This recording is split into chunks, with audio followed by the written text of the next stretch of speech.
بانی پی ٹی آئی اور ان کی جماعت تحریک انصاف امریکہ کے ریڈار پر آ چکے ہیں۔ اب یہ بات حکومت کو اچھی لگی یا بری، لیکن حالیہ کچھ جو معاملات ہوئے ہیں، جو ڈیولپمنٹس ہوئی ہیں، وہ یہ کلیئرلی بتاتی ہیں کہ نو منتخب امریکی صدر ڈونلڈ ٹرمپ کے جنوری کی 20 تاریخ کو دفتر سنبھالنے کے بعد ان کی میز پر شاید پہلے 20-25 ایشوز جو رکھے جائیں گے، اس میں فوری طور پر تو یعنی سب سے اوپر تو پاکستان یا پی ٹی آئی یا عمران خان صاحب نہیں ہوں گے، اور پہلے تو بالکل نہیں لگ رہا تھا کہ ایسا ہوگا، لیکن اب لگتا یوں ہے کہ کچھ حوالے سے اس کا امکان جو ہے وہ بنتا جا رہا ہے۔ اب ناظرین آگے جو دیکھنا ہم نے وہ ایسا ہے کہ اور میں یہ کہہ اس لیے رہا ہوں کیونکہ امریکہ سے مسلسل پاکستانی سیاست پر جو ہے وہ پچھلے کئی دنوں سے بات کی جا رہی ہے، which is a little surprising۔ اس سب کو سمجھنے کے لیے پہلے اس شخص کو سمجھنا ہوگا جو یہ سارا کچھ کر رہا ہے، اور اس کا نام ہے رچرڈ گرینل۔ 15 دسمبر کو نو منتخب امریکی صدر نے ایکس پر پوسٹ میں لکھا کہ وہ رچرڈ گرینل کو اسپیشل مشنز کے لیے اپنا ایلچی مقرر کر رہے ہیں۔ ان کے ذمہ شمالی کوریا اور وینزویلا کے جو ملک ہیں ان کا نام دیا گیا اور ان کو یہ مشن سونپا گیا، لیکن حیرت کی بات یہ ہے کہ گرینل ایکس پر عمران خان اور پی ٹی آئی کے لیے ایسے پوسٹ کر رہے ہیں جیسے ان کے ذمہ صرف عمران خان کو رہا کروانا ہو۔ پچھلے 10-12 روز سے یہ باقاعدہ نظر آنے لگا ہے کہ ٹرمپ کے نامزد مشیر گرینل نے تو جیسے 1 پوائنٹ ایجنڈا ہی بنا لیا ہے، اور وہ بڑے ٹھیک ٹھاک طریقے سے عمران خان کو ہائیسٹ پرائیورٹی دیتے نظر آ رہے ہیں۔ ایک کے بعد ایک ان کی پوسٹ یا پیغام آ رہا ہے۔ گرینل نے اپنے حالیہ ایک انٹرویو میں واضح طور پر یہ کہا ہے کہ بانی پی ٹی آئی کو جیل سے رہا کیا جانا چاہیے، بلکہ اس انٹرویو میں رچرڈ گرینل نے امریکی دفتر خارجہ کے ترجمان میتھیو ملر پر بھی تنقید کی۔ اس انٹرویو سے پہلے گرینل کی ایکس پر پوسٹ کرنے کی ایک مکمل ٹائم لائن ہے۔ انہوں نے پہلا پیغام 26 نومبر کو دیا جس میں لکھا کہ ریلیز عمران خان۔ امریکی صدر کے نامزد مشیر یہیں پر نہیں رکے، 16 دسمبر کو بھی انہوں نے ایکس پر پھر پیغام دیا کہ I will say it again, free Imran Khan. 19 دسمبر کو گرینل نے ایک پوسٹ میں لکھا جس میں 10 ملین، انہوں نے یہ لکھا کہ 10 million this is clearly popular۔ گرینل نے یہ پوسٹ اس لیے کی کیونکہ اس کو 10 ملین یعنی کہ 1 کروڑ لوگوں نے دیکھا۔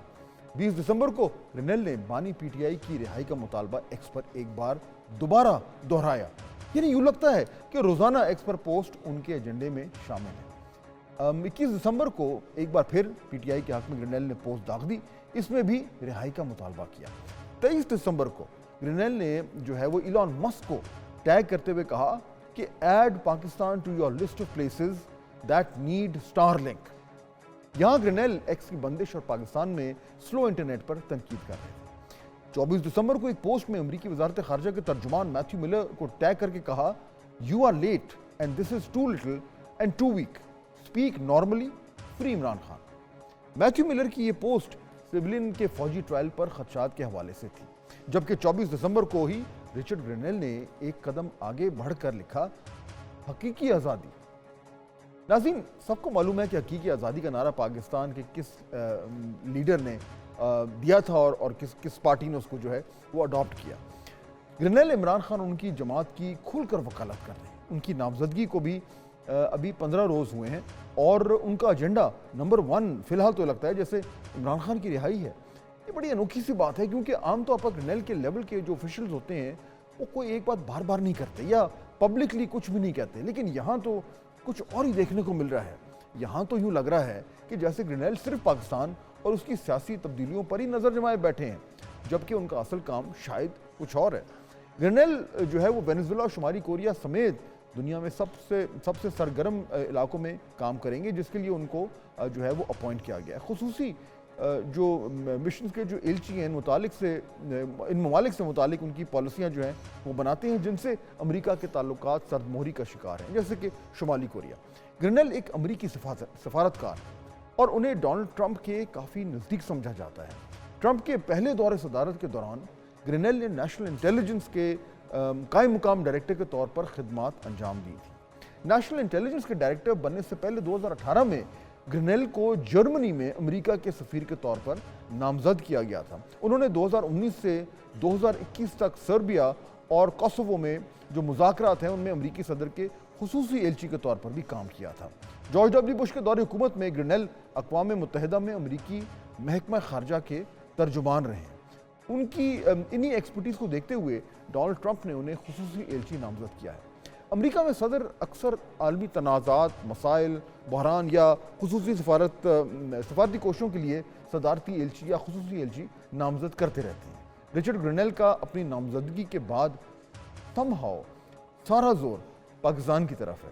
اپنی حالیہ نامزدگی سے پہلے 26 نومبر کو گرینل نے ایکس پر ایک پیغام میں لکھا کہ پاکستان کو دیکھیں، ان کا ٹرمپ جیسا رہنما جعلی الزامات پر جیل میں ہے۔ ناظرین، پی ٹی آئی اپنے سب کارڈز کھیل چکی ہے۔ احتجاج، دھرنا اور اب مذاکرات، کہیں بھی کوئی چونکا دینے والی پیش رفت نہیں ہو پائی۔ لیکن کیا اب ان کا ٹرمپ کارڈ چل گیا ہے؟ کیا واقعی امریکہ کچھ کر سکتا ہے؟ کیا ڈونلڈ ٹرمپ کے دفتر سنبھالنے کے بعد کوئی بڑی پیش رفت ہو سکتی ہے؟ ابھی یہ سب اگر مگر کا کھیل ہے، ابھی کچھ بھی کہنا اب ظاہر بات ہے قبل الوقت ہے، لیکن گرینل نے ایک بار پھر ماحول ضرور بنا دیا ہے، اسی لیے پی ٹی آئی فرنٹ فٹ پر نظر آتی ہے اور حکومتی حلقوں میں کچھ کھلبلی سی مچی ہوئی ہے۔ حکومت کو سفارتی سطح پر یہ معاملہ دیکھنا ہوگا، لیکن فی الحال تو ان کی طرف سے بالکل خاموشی، اور لگتا ہے جیسے گرینل کے ہاتھ میں ہے ہر شاٹ جو ہے وہ باؤنڈری سے باہر ہی کھیل گئے۔ ناظرین، اسی معاملے کی تہہ تک ذرا جانے کی کوشش کرتے ہیں، کیونکہ معاملہ گیا ہے پھنس تھوڑا سا، اور حکومت کو اب یہ دیکھنا پڑے گا کہ یہ جو دباؤ آ رہا ہے امریکہ سے، دباؤ کہہ لیں، مداخلت کہہ لیں، جو بھی کہیں وہ آ رہی ہے، اس کے نتیجے میں اب پاکستان تحریک انصاف سے جو مذاکرات چل رہے ہیں، جو بھی اس ٹائم کشیدگی ہے، اس